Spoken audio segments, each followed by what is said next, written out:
Cédric Sabato. Donc moi je vais vous présenter un petit peu la démarche du projet Herbal Ghetto, qui est un projet autour de l'écologie et du développement des technologies numériques bio, on va dire ça comme ça. Et donc c'est un projet qui s'intéresse aussi au développement durable. C'est ce qui est arrivé aujourd'hui. Donc je vais vous faire un petit peu l'historique du projet et pour arriver tout doucement à ce qu'on est en train de travailler en ce moment.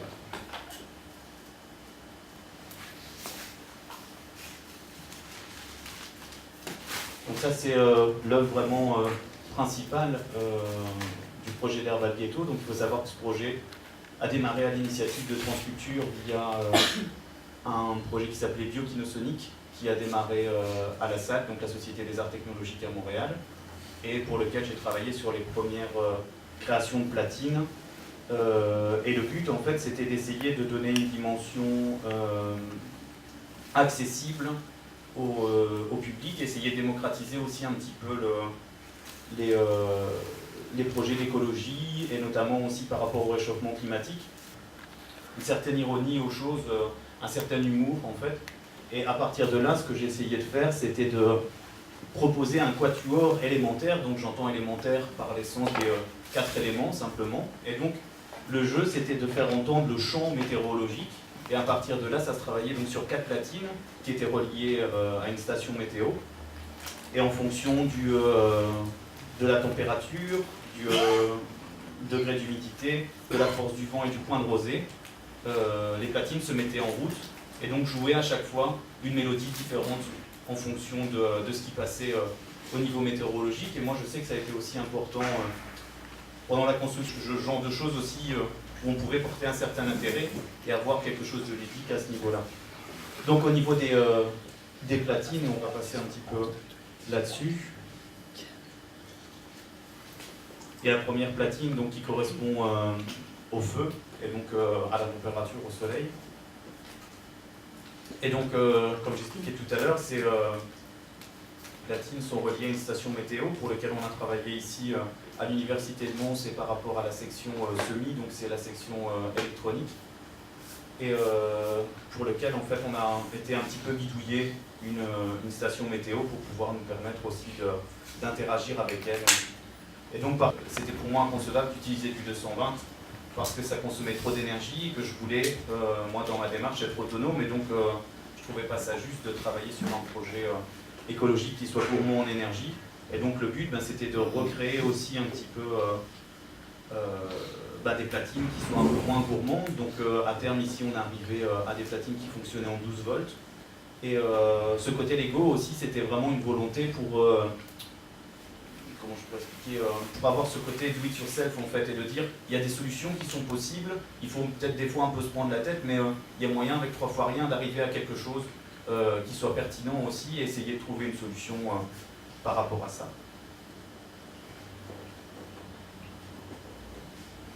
Donc là ici simplement la station météo, la carte Simulus avec laquelle on a travaillé à l'Université de Mons aussi, pareil, et c'est vraiment un petit boîtier électronique qui est vraiment pas non plus gourmand en énergie. Et un travail donc en autosuffisance avec simplement des panneaux solaires qu'on utilisait pour des caravanes et que j'ai détournés pour y réutiliser comme chargeurs de batterie, etc., etc.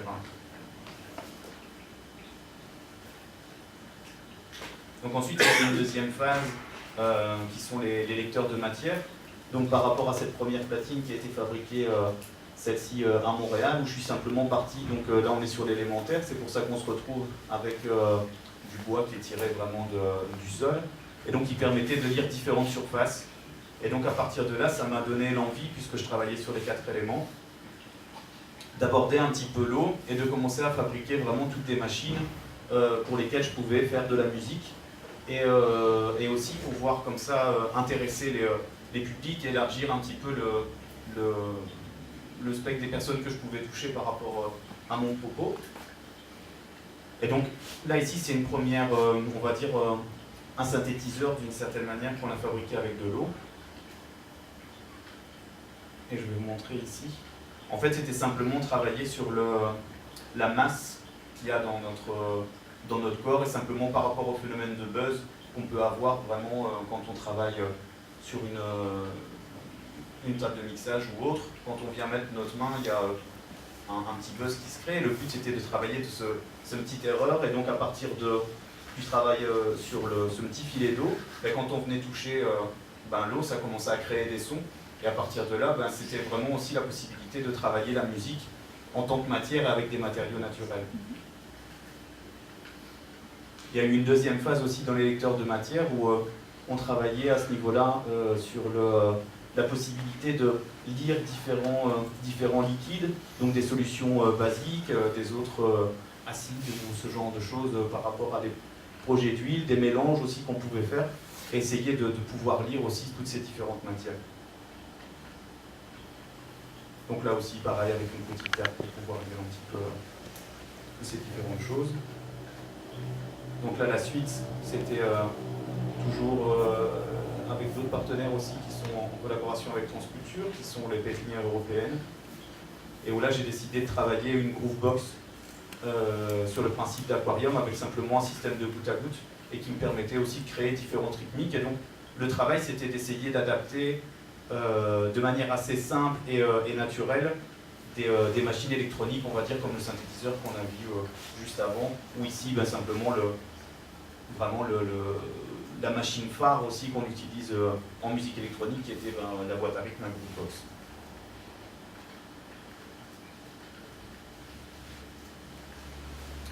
Donc là, on arrive à la troisième étape du projet sur laquelle je suis en train de travailler en ce moment, et qui est en fait un espace de rencontre entre l'intelligence de la nature et l'intelligence humaine. Et donc, cette fois-ci, moi j'ai abordé, comme j'avais fait précédemment, donc il y avait eu l'air avec la station météo, il y avait l'eau avec les lecteurs de matière, et là ici je travaille sur la terre et la reconnexion de l'homme par rapport à un milieu naturel. Et donc le but c'était vraiment pour moi d'essayer de recréer vraiment un espace de dialogue justement entre ces différentes intelligences, et montrer aussi par rapport à ça un travail autour de la mémoire des plantes par rapport à deux plantes sensitives que je vais vous présenter ici maintenant. Donc une première qui s'appelle le Mimosa pudica, et donc j'ai pas choisi ces plantes par hasard puisqu'elles sont vraiment hybrides entre faune et flore, puisqu'elles ont la capacité de se mouvoir.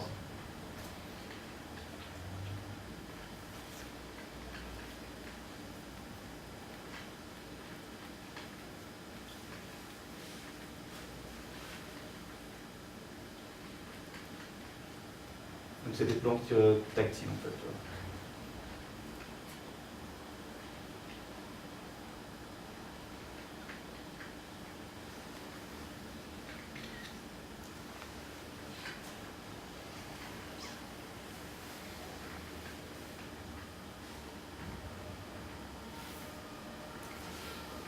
Voilà, donc ça c'est pour vraiment donner un petit extrait des plantes avec lesquelles je voudrais travailler. Et en fait, il y a pas mal de recherches scientifiques qui se font aussi sur les flux nerveux en fait, des plantes par rapport à la transmission des informations. Et il faut bien se rendre compte aussi que cette plante, d'une certaine manière, elle a une conscience qu'on la touche,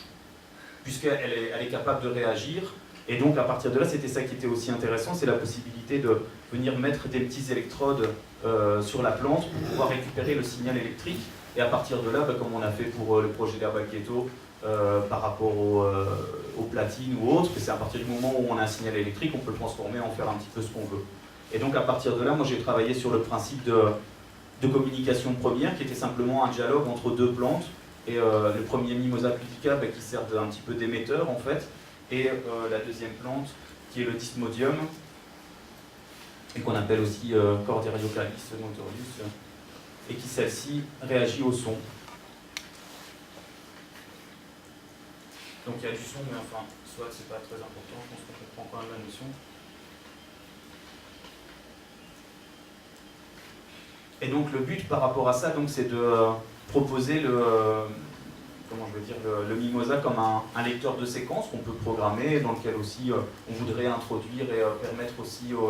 aux gens de pouvoir créer aussi des compositions, parce que j'ai vraiment envie que ce soit un projet ouvert et participatif. C'est-à-dire que par rapport à ce genre de démarche, il n'y a aucun intérêt pour moi de le garder pour moi seul. Et donc le but, c'est vraiment d'essayer de convaincre un maximum de personnes de l'intérêt aussi de réfléchir à des solutions durables et autres par rapport à ça. Et donc, il y a vraiment une spécificité aussi dans cette plante qu'on appelle la plante qui danse et qui est capable aussi d'apprendre en fait. Et donc il y avait un scientifique qui expliquait, qui disait si on la prend comme ça en état premier dans la nature, elle ne va pas réagir dans un premier temps aux différents flux sonores. Mais si on l'entraîne tous les jours à écouter de la musique, à être de plus en plus, comment je vais dire, assidu, on pourra faire d'elle une ballerine en fait. C'était la formule qu'il avait dit, et donc il mettait en avant le fait de dire que si on parle d'un entraînement, il y a un petit peu comme les sportifs, un travail autour de la mémoire, puisque à partir du moment où on lui apprend à danser, elle va conserver ça comme nous, quand on apprend par exemple à rouler en vélo, ça devient un acquis, mais il y a quelque chose aussi au niveau de l'évolution, parce qu'au départ, elle va avoir ses feuilles qui vont être un petit peu hésitantes, et au fur et à mesure, vraiment, ça va être la possibilité, comme il expliquait clairement, de faire d'elle des ballerines. Maintenant, par rapport à ça, et je vais montrer un petit peu le schéma, assez simplifié, c'était simplement de partir du mimosin, sur lequel on vient toucher, on récupère le signal, à partir de ça, ça lance une track ou quoi qu'on aurait pu écrire avec un violoniste ou autre. Ça c'est vraiment un travail aussi au niveau de la musique qu'on souhaite faire via le dysmodium, donc la plante qui danse. Et donc à partir de là, essayer aussi de travailler sur différentes plans de test, sur plusieurs générations aussi, parce que c'est un projet que j'ai envie vraiment de faire pendant longtemps, et de pouvoir travailler aussi sur avoir vraiment une recherche expérimentale avec des plantes qu'on laisse volontairement et dont on ne s'occupe pas, qu'on ne fait pas écouter de musique, d'autres qu'on privilégie, de voir s'il va y avoir des différences aussi par rapport à tout ça, et essayer de mettre en avant aussi toute cette démarche au niveau de la mémoire végétale en fait, parce que c'est vraiment quelque chose aussi au niveau scientifique où on se rend compte que, et ça c'est une petite anecdote, que dans les racines des plantes, on retrouve exactement la même molécule qu'on retrouve nous dans notre cerveau pour les synapses en fait, et qui correspondent à un travail de mémoire et à tout ce genre de choses. Et je pourrais encore donner d'autres exemples, par exemple de la nature qui va essayer et où on se rend compte vraiment qu'il y a aussi un système d'intelligence sur ce qu'elle a envie de faire ou à des endroits où elle veut aller. Donc tout ça c'est bien beau, mais ce sont des plantes tropicales. Et donc, à partir de là, c'était un gros problème aussi pour moi, par rapport au projet d'Herbal Ghetto, de considérer et de prendre en compte la consommation énergétique. Et donc, si on veut se retrouver avec des plantes comment je vais dire, qui ont besoin de tête, c'était entre 25 et 30 degrés de température, j'allais avoir une consommation qui allait être assez énorme. D'où l'intérêt aussi de travailler avec une entreprise qui travaille sur les projets en éco-construction et sur les bâtiments en paille. Donc pour moi, ça restait cohérent aussi dans la mesure où ça travaillait sur la terre et que la terre, elle travaille aussi, enfin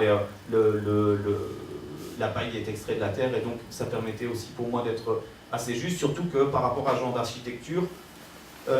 c'est une architecture bio de A à Z, et à partir du moment où on décide que l'œuvre, ou en tout cas la serre, n'est plus intéressante pour nous, on la laisse là et ça devient du compost, on refout ça dans la terre et ça, voilà, il y a le cycle qui est poursuivi. Et donc là, on travaille sur une première maquette dans laquelle justement je vais essayer de replacer vraiment la nature au centre des débats humains. Et donc on voyait sur l'image qui était avant un carré avec un rond qui est en fait extrait de l'homme de Vitruve de Léonard, et pour lequel est dans l'enchaînement, on va dire, philosophique et humain, de se poser la question et de dire, voilà, au départ on s'est regroupé entre hommes pour se protéger de la nature, ensuite on a mis Dieu au centre de tous les débats, ensuite ça a été l'homme, ensuite à la révolution industrielle, on a viré l'homme pour mettre la machine, et moi ce que j'ai envie de faire maintenant c'est de prendre la machine pour remettre la nature et donc revenir un petit peu au début. Donc l'idée aussi de travailler sur ce rond et ce carré, sur les formes géométriques humaines et sur les formes rondes qui sont généralement extraites des formes naturelles. Et donc ce cube qui est créé par l'homme et qui est quand même extrait de l'intelligence de la nature, avec vraiment ce rond au centre qui permet de prendre un petit peu de temps pour voir vraiment ce balai des plantes. Et donc si vous voyez ici derrière, il y a un petit écran en fait, et un très gros intérêt aussi pour moi, comme j'ai expliqué tout à l'heure, c'est la création d'une biocommunauté et d'essayer de fédérer un maximum de personnes par rapport à ce genre de projet sur des expériences aussi que le public, que des scientifiques auraient pu vivre autour de ça. Et donc voilà, essayer de recréer par rapport à ça et symboliquement, vraiment un nouvel espace de dialogue entre l'homme et la nature, essayer de le reconnecter à son élément premier.